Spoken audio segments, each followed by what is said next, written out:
PSC based questions. ഇന്ത്യയിൽ ആദ്യമായി ഒരു ഉപഗ്രഹം വിക്ഷേപിച്ച government school. Government boys high school, Malleswaram, Karnataka.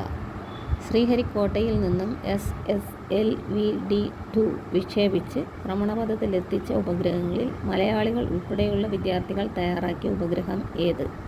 ആസാദി-സാറ്റ് 2. പ്രഗ്വാൻ rover വിക്ഷേപിച്ചത് എന്ന്? 22 ജൂലൈ 2019. സൂര്യപ്രകാശം ഭൂമിയിലെത്താൻ എടുക്കുന്ന സമയം 500 സെക്കൻഡ്. അറ്റോമിക സിദ്ധാന്തത്തിൻ്റെ ഉപജ്ഞാതാവ് ആര്? John Dalton. ആറ്റം എന്ന പദം ആദ്യമായി ഉപയോഗിച്ചത് ഓസ്റ്റ്വാൾഡ്. ഏറ്റവും ഉയർന്ന ഇലക്ട്രോൺ ആർജിത എൻതാൽപ്പി ഉള്ളത് ഏതിനാണ്? ക്ലോറിൻ. വികിരണം ഉപയോഗിച്ചുള്ള അർബുദ ചികിത്സയ്ക്ക് ഉപയോഗിക്കുന്നത് റേഡിയം ലവണങ്ങൾ. ഭൂവൽക്കത്തിൽ ഏറ്റവും കൂടുതൽ ലഭ്യമായ ലോഹം അലുമിനിയം.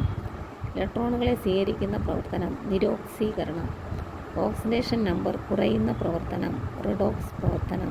ഭക്ഷ്യപദാർത്ഥങ്ങൾക്ക് മഞ്ഞനിറം നൽകാൻ ഉപയോഗിക്കുന്ന രാസവസ്തു ടാർട്രാസിൻ.